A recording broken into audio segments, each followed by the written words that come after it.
Hey guys, how's it going? It's Al. Training camp is open, and that means that there's a ton of news that is out there. The first piece of news that broke, it was actually two pieces of news that broke just yesterday. Julio Jones has signed with the Tampa Bay Buccaneers, and at the same exact time, Godwin is not on the physically unable to perform list. That's two big matzo balls that got dropped into our soup bowl yesterday that we're going to have to decipher and determine whether or not these players are values at their ADP now, where their ADP projects to go, and when we should draft them or stop drafting them if it gets out of hand. So thank you guys for watching.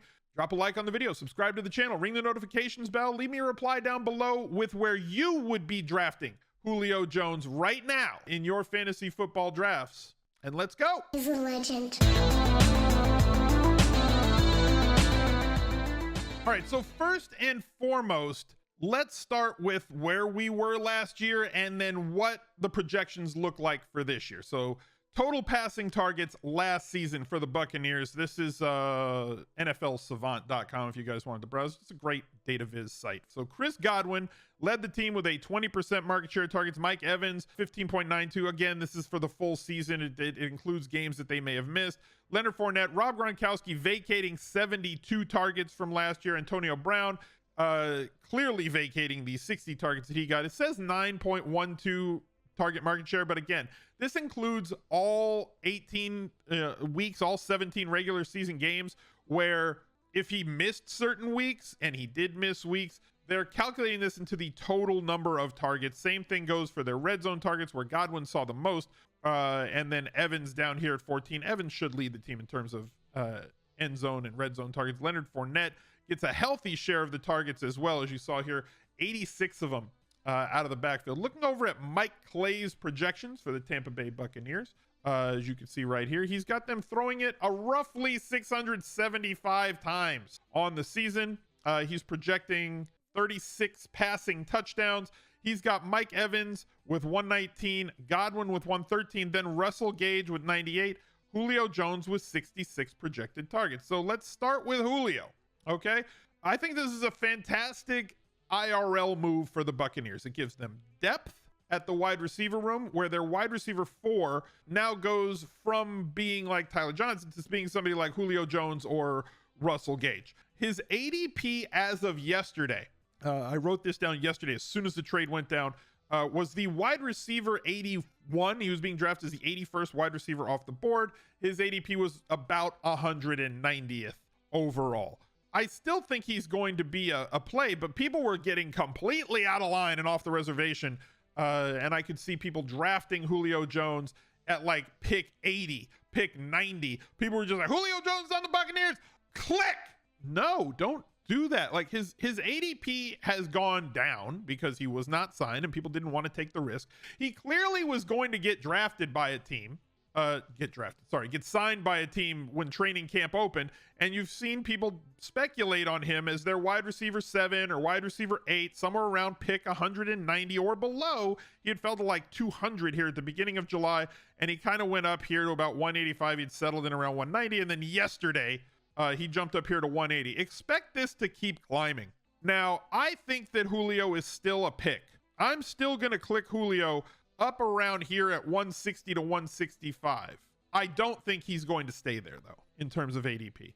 I think that it's extremely likely that his ADP climbs up into like the 10th, 11th round, picks, 120 to 135. And at that point, I'm kind of out, because I don't think that he's going to see 100-ish targets. And there are players in that range who do project to see between 90 and 120 targets. I would much rather make a bet on volume, and volume on a younger player as opposed to volume on an older player like Julio Jones, who is clearly in decline, albeit a Hall of Famer, a shoe-in Hall of Famer. But this is a great move for the Buccaneers on the field. The other thing that we learned yesterday was Godwin did not start camp on the physically unable to perform list. Taking a look at what his ADP has looked like, it started up here around 45 to 47 all the way in May, and started sliding when there was a lot of uncertainty whether or not he was going to be ready for the start of training camp, whether or not he was going to play the first 6 weeks of the regular season. And it's fallen all the way down until yesterday, somewhere around 62, 63. This is still something we're going to have to monitor through training camp when it comes to Chris Godwin. I clearly think that we're going to see a bump in his ADP. He's practicing now, which is a good sign. Whether or not he's practicing in full now, whether or not, like, at least he's out there, right? And he's not just on a training bike. So that's a good sign for his recovery. Now, they can bring him along as slowly as the Tampa Bay as they want to bring him along here. But I believe that his ADP is going to climb all the way back up to that back end of the 4th round, first half of the 5th round. And you're going to have to make that determination, maybe a leap of faith, whether or not you think his knee is recovered in full. Now, if he's healthy for week 1, you have to think about it this way. Are you projecting that he's going to be fully healthy and 100% in week 1? If so, then that draft cost, the old draft cost for May of around 45 to 50 is perfectly fine. It moves him up to like wide receiver 2 status, like wide receiver 20 to wide receiver 25 on my draft board is where I believe you should be drafting him if you're tier-based drafting or positional type drafter.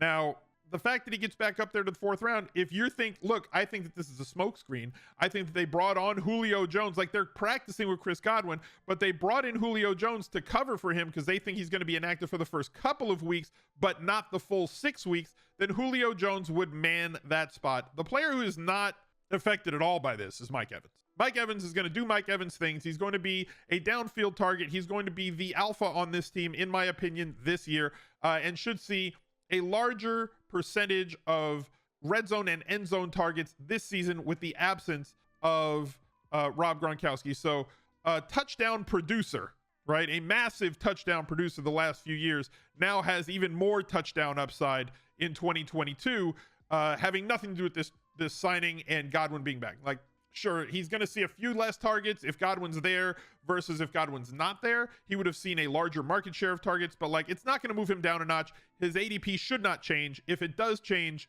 you should be clicking more Mike Evans. The player who gets affected the most by this is Russell Gage, somebody who has seen a massive rise in his ADP. On the ADP video that I did where biggest movers, he has been one of the biggest movers, and you can see that on his chart, moving from, like, disregard this, like the first day that BBM opened, he was starting around 120 and moved up to 100 and has seen a steady climb. It correlates pretty well with the steady decline of Chris Godwin.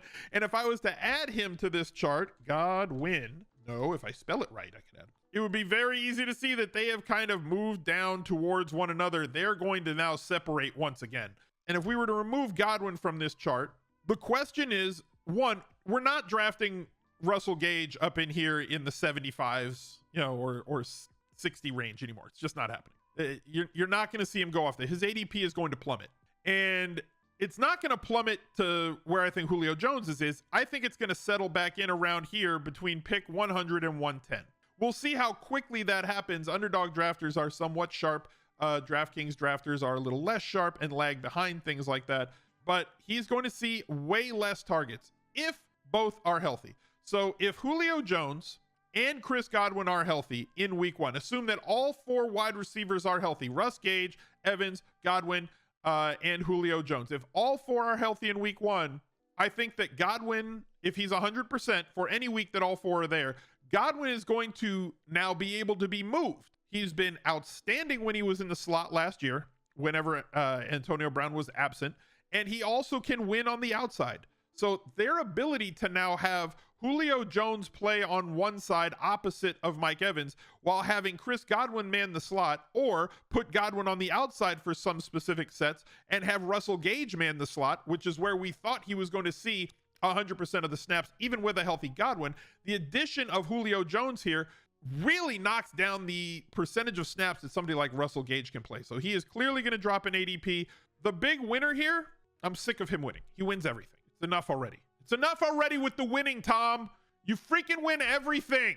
40 touchdowns probably on the plate again. 5,000 yards probably on the plate again. His ADP is like the QB9, QB10 because of his lack of running ability. Guys who have that Konami code sort of style of play have moved past him. He is one of the better QB values on the board in any scoring format, with as many targets as he has to choose from. And that variability, including Leonard Fournette out of the backfield, makes him one of the better QB values at the QB1 spot. QBs 1 through 12. He's being drafted right now, I believe, as the QB 9 or QB 10 off the board with like a 9th round ADP. Draft Tom Brady with confidence in 2022 with all the weapons that they've given him at his disposal. Thank you guys for watching. Look out for another video right there. He's a legend.